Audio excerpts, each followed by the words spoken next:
This is Father Joseph Anthony Kress. And this is Father Patrick Briscoe. Welcome to Godsplaining. Thanks to all those who support us. If you enjoy the show, please consider making a monthly donation on Patreon. Be sure to like and subscribe to Godsplaining wherever you listen to your podcast. Well, Father Patrick, we're back at it again. Got another round and kicking things around. So, just catch me up. What's the general things in your life right now? Yeah, that's great. Well, for me, it remains the same, trying to find the good in Catholic news, which is a difficult and exciting prospect. A lot of people, one thing that I'm always trying to say, and I'm going to take a moment to say it now, is that everything that's going on in the church doesn't impact necessarily our relationship with Christ. Yeah. And I think this is the thing, right? People see news about the church coming up, and they get distressed, they get frustrated, they despair about the state of the quality of the church or of the church's ministers. But the reality is that my life with Christ is just that, my life with Christ. Now, of course, it doesn't mean that the church doesn't matter. Of course, the church matters a lot because Christ, in his infinite wisdom, has decided to mediate all of the graces of salvation through the church.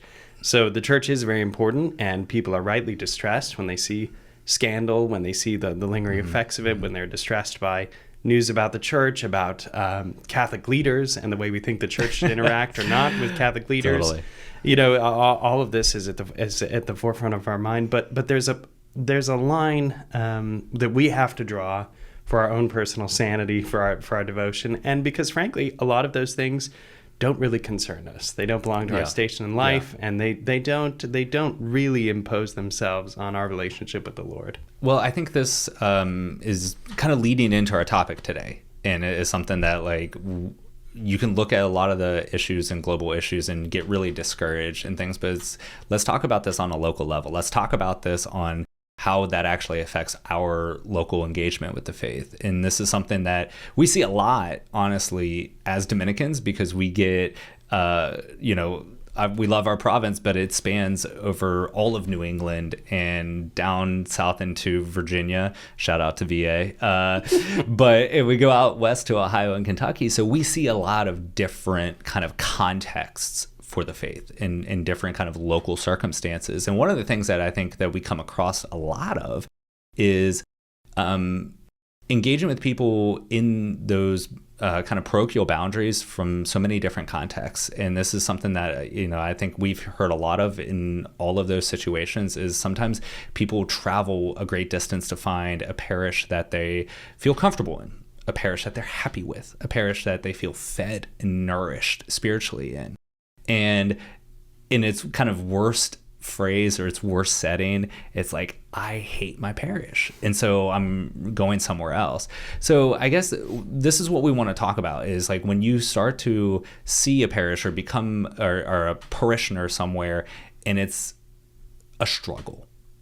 It's not as naturally, you just don't slip into it and everything's roses. But there's some tension there. There's something left desiring in that way. So how do we deal with those kinds of settings where maybe we're not super satisfied with our parochial settings?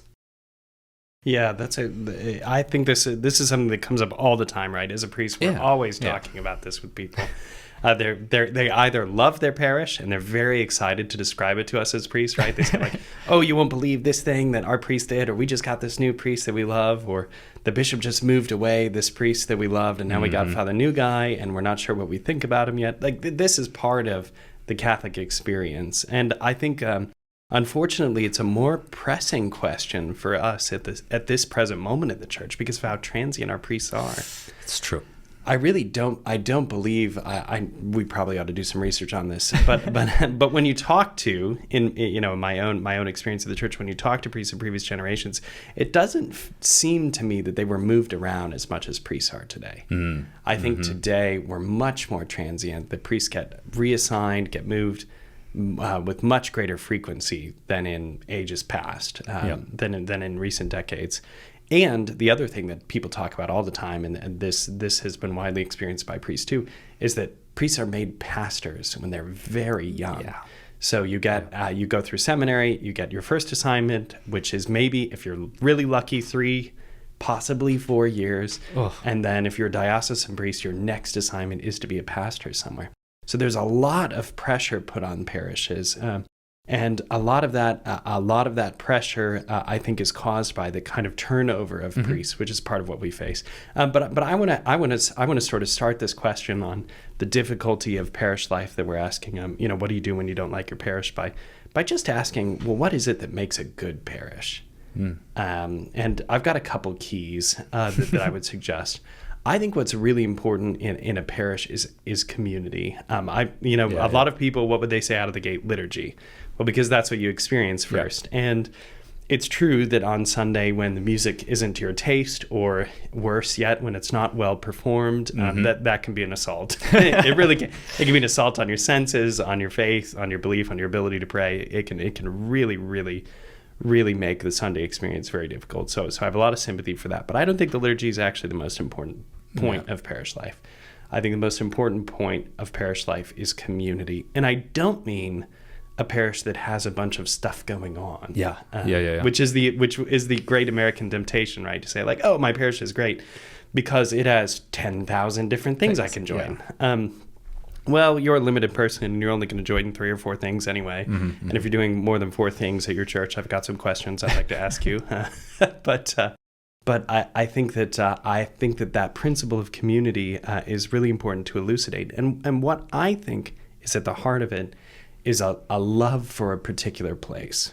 A love for a particular place. I saw this a little bit at St. Pius V in Providence. And one thing that I loved about St. Pius is that it was still very much a neighborhood parish.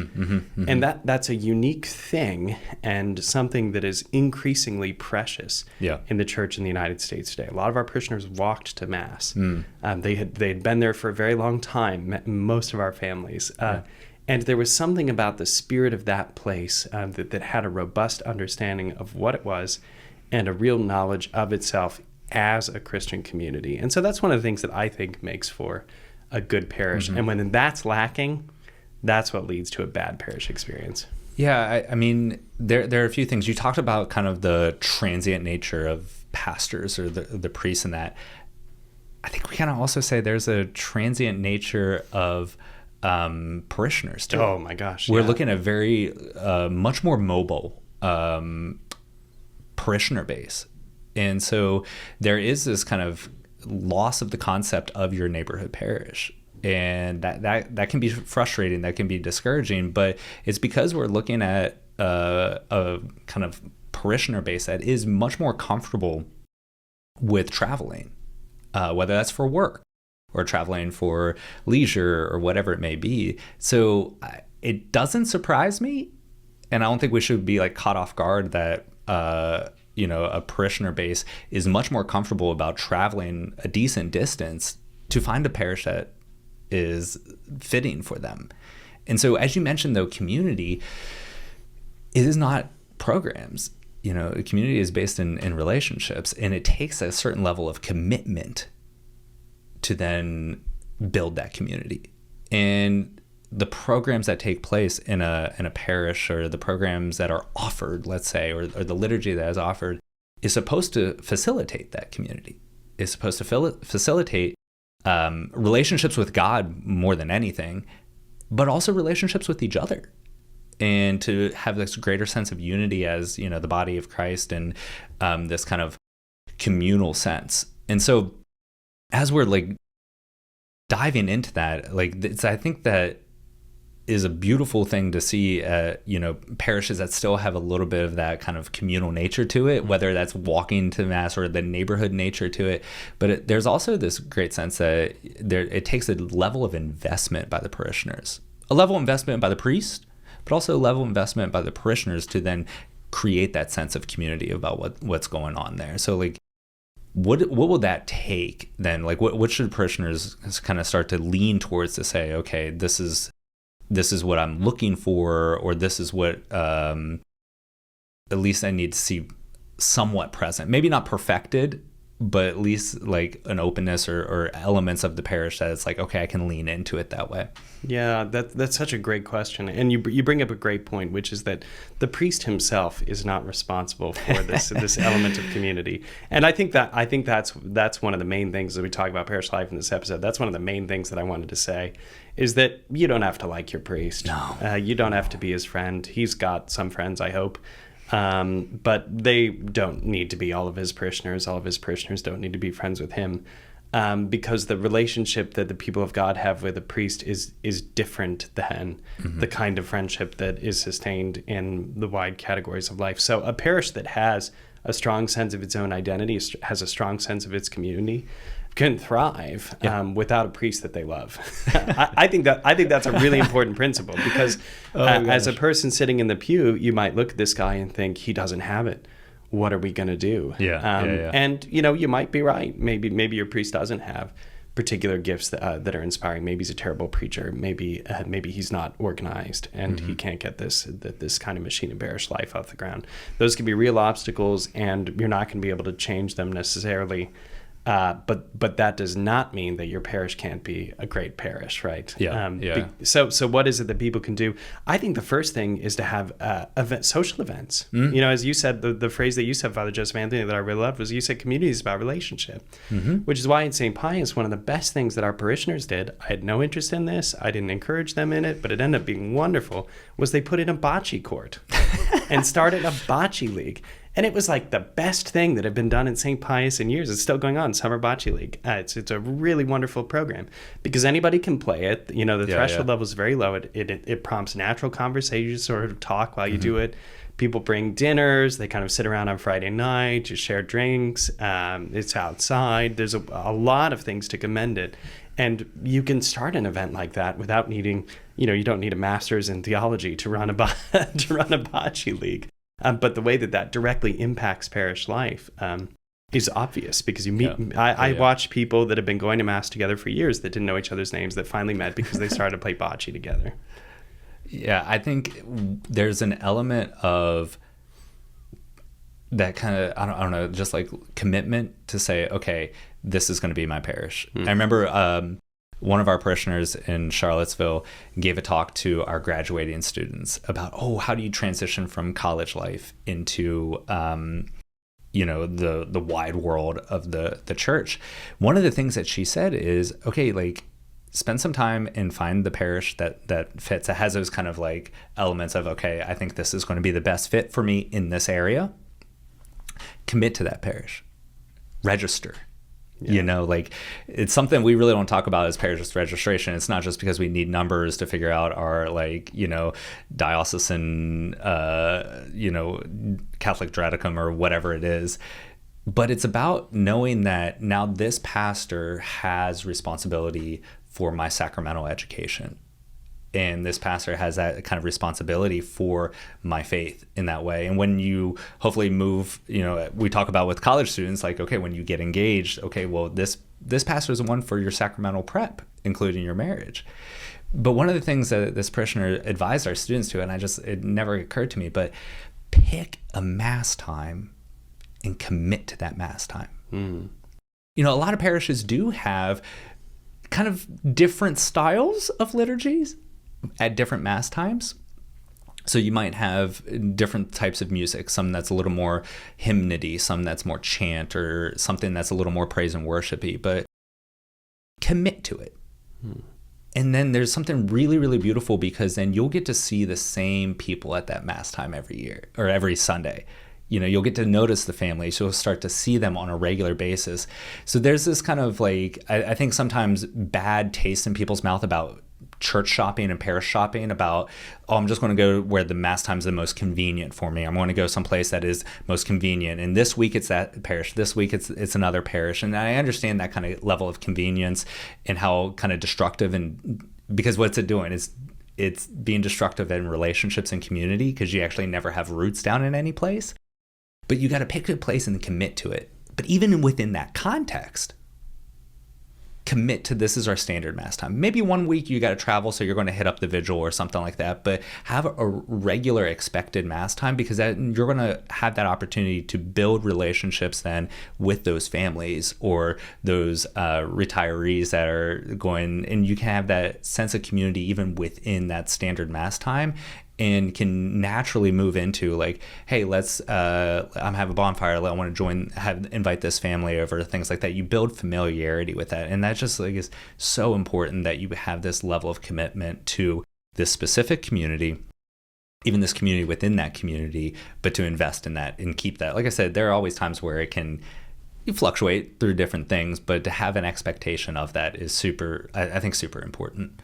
One of the themes of the synod, so in Rome every 3 years there's an ordinary meeting of bishops from all over the world. It's called a synod, and one of the themes from the synod this year is responsibility. Believe it or not, responsibility, which is a heavy word. So out of Vatican II, there came a great renewal of lay involvement in the life of the church, and I think a lot of that was actually lost in our country because of the very high levels of clericalism. You're welcome. The Irish Church gave you that, so no charge. Oh gosh, okay, thanks, bud. Thanks, really appreciate it. But I think understanding, growing to a point where we understand a responsibility is very important. So these things that we've been talking about, relationship, commitment. I loved your proposal. Go to the same house, sit in the same place, be with the same people, just put down roots. I think that's a great way to combat the kind of transience that marks us today. But to understand that all of us have a responsibility for the parish. The parish is not the parish priest's responsibility alone. Yeah. It is his responsibility in a particular way, and he'll have to account to God for the things he does and doesn't do in a particular way. But every member of the parish has something really to offer. And I think that's one thing that can't be said enough. It's not a new idea, but people really need to be encouraged. If there's something you don't like about your church, offer to change it. If the priest says no, okay, then you move on and you propose the next thing. Yeah. There's an aspect too that I'm going to propose and kind of defend slightly that I know is somewhat controversial, but I'm actually not against a little bit of church shopping. I know I kind of spoke a little earlier about it, like, it threw it out there, but in our current society, in the way that the church is set up and governed, like I said earlier, I think people are a lot more mobile and comfortable with traveling around for different things. It's not, I would encourage people, when you move to a new city, like, give yourself a dedicated time, let's say a month, 2 months, to see what's available, to kind of see what is on offer. And because each parish has a different personality to it, and you need to find one that you connect with and you match that personality and you fit in there. So I think it's okay to do that, but then it takes a commitment. That's not just like this kind of perpetual level of shopping, of like, well, I'm just trying to find what's convenient, but like, give yourself enough time to actually survey the landscape, but then lean in and make that commitment.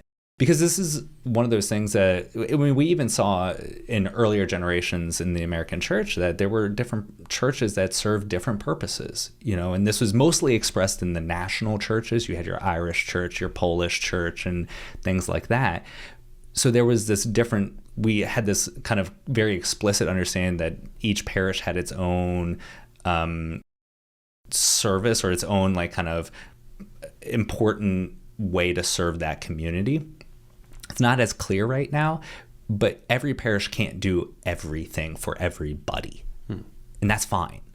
And so you're going to find some churches that are really strong, let's say with their coffee and donut ministry or whatever. You're going to find other places that have really strong religious education for their families or things like that. So to see where the parish really has its emphasis, and to not be afraid to say like, oh, this is that kind of personality for this church. That's something I value. So I want to be a part of that community, help support that, receive from it, but also give to it. There is a risk of the kind of church shopping mentality that is just about what can I get? It's all about receiving, receive. What can I get? How can this serve me? How can this serve me? I think it has to be a both and in there, and to not be afraid of that. But I'm actually going to defend a little bit of church shopping, and it's not the worst thing ever, But I think at a certain point you have to commit and say, okay, now this is going to become my parish. I know that you feel slightly different on that, but yeah, what do you have? I do. I think that the Church Inner Wisdom gives us a proposal in a little book that we like to call the Code of Canon Law, which says, that is true. which says go to your geographical parish. Yeah. But the reason I would offer, and here, I appreciate the very gentle defense of parish hopping that you made. The reason I would defend your geographical parish is because a lot of times in the spiritual life, you think you need one thing, but in fact, you need another. Yeah. And so I think that making a decision of going to a parish church because you get warm and fuzzy feelings there, I think is very dangerous, because the spiritual life is not to be led by warm and fuzzy feelings. And I know that's not what you were saying. You were proposing some substantial reasons. No, I just want to give I just want to give like weighted blankets, like little weighted spiritual blankets to just make everybody feel better about the spiritual life. That's my proposal at the end of the day, you know. How many times have we looked around the room, though, in the Dominican order and thought only God would bring all of this together? And I think that's the us. same thing is true. I think that the same thing is true in parish life. You look around that church and you say there is nothing other than Jesus Christ and the Sunday celebration of His resurrection, death, ascension into glory. There's nothing other than that would bring me to sit in a room with this group of people. Mm-hmm. And I think that's a beautiful thing. And that's the kind of thing that really shaves off the jagged edges of the heart. I think the last thing I want to say on this before we jump to our last topic for this episode, but a recent document that came out of the Vatican, it came out July of 2020, which was in the middle of the pandemic, so nobody actually read it, nobody actually looked at it, and it was on the evangelical mission of the parish. And the first maybe third of it is really beautiful because it's like your 40,000 foot view of everything. And it gives some really interesting points. And one of the things it actually mentions is that we cannot approach the parishes as we did in the past with strict geographical boundaries, because that's not the reality of our world anymore. And so we have to think differently of our parishes, because it's even though that small little book, Canon Law, is still in force, and I'm not saying it's not, it's still in force, but the realities have demanded something different of our parishes. And so we have to respect that and be aware of that, but notice the demands of it. And this calls to mind a previous episode that we had, one of our guest episodes with Father Josh Johnson, where he talked about how it's important, though, to look out at your parish and to recognize, is this a very self-selected community? That's the risk, right? That is the risk, that this is a self-selected community. And then it becomes very exclusive. So are there people, let's say, in your geographic boundaries? Are there people in your immediate surroundings? That might be a better way of saying it. Are there people in your city, in your immediate surroundings, that are not represented in this parish, that probably should be? And then to go out and reach out to them and invite them in too, because it's really healthy to have a clear diversity in your parish, but to know that unity is in Jesus Christ. Our unity is in the Eucharist, right? The source of union in the ecclesial body is in Jesus Christ in the Eucharist. So to just ward off that temptation to become a very self-selected community, that's a risk, the byproduct of parish shopping. So I think that we have to caution against that and just be aware that we are to be evangelical. We are to kind of reach out and maybe do a little survey of there is not a group within immediate arm's reach that isn't really represented in this parish. That's probably not necessarily a good thing. So we should do better at that. We should really do better. Go back, listen to that episode from Josh Johnson if you want to know more on that and hear that. Okay, the last question I want to pose to you. What do you do if you don't have options? Some of our listeners maybe live in small towns or live in areas of the country or the world where the Catholic Church is not very populated, and there aren't many options for which parishes to attend. And so you maybe only have one option, and maybe it leaves a lot to be desired. So how do you operate? What's your advice for our listeners who maybe find themselves in that situation? How do they engage with that parish or in that community to help actually be spiritually fruitful? Yeah, that's right. It's such an important question because, again, as you say, there are some places where people truly don't have other options. So what is on offer for them? Well, I think to just echo a few points that I made, I think every parishioner has a responsibility of something that he or she can do for the life of the parish, and that not every parish activity has to be a study of the Summa Theologica, even though that would be great. But not every activity has to be that. So there's some very important things that can be done just to build up relationships and build up a sense of community, and that there are many people in the parish that could easily contribute to that. I think, again, another difficult point for people is the liturgy. They get stuck with a priest that they don't connect with, or that is objectively bad at preaching, because this exists, right, in many places. There are like objective standards for good preaching, and that's a reality of the church. Okay, so to that, I would really encourage them, when you're sitting there, when you're suffering the bad homily, just reach for your rosary. Just do it. Do it very subtly. Don't, hold up the bulletin and page through the bulletin, because when people do that to you as the priest, it's very painful. Even when you're preaching a good homily and they're just not understanding it because they've got to get to the end of the bulletin. When you're writing it out, turn that into a moment of prayer. Just reach for the rosary, quietly pray for the priest, pray for the parish community, and then take the opportunity yourself later that week to seek out other formation. Listen to a podcast. I know of one good one that some young Dominicans do. Interesting, yeah. And don't be afraid to go elsewhere to nourish and develop your spiritual life. Yeah, I think there's that understanding too, that's a true suffering, that's a true cross, and to not kind of gloss over that. Yeah, that's right. And to say like, no, there should be more here. And this is all I have to offer. And when we get into those situations where maybe we don't have any other options, right, to endure with grace and with, in a crazy sense, to endure something with gratitude, to kind of allow yourself to do an inventory of what I am thankful for this parish, that it has a sacred space. Maybe it's not the most well appointed, maybe it's a little cluttered, but there is a place that is sacred. The gift of Jesus in the Eucharist.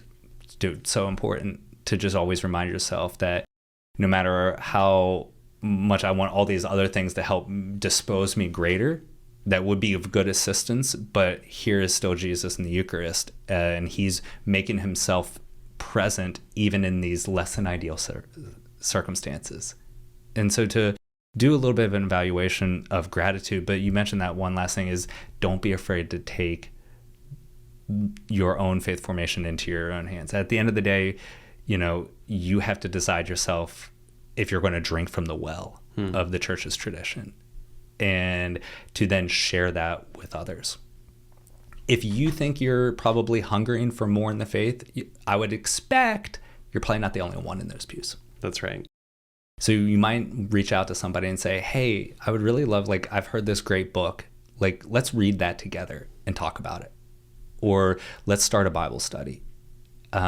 Those types of things, there's probably many people in your immediate surroundings and in your pews that are hungering for that as well. And so to kind of initiate that, to start that, then typically there's a little bit of groundswell.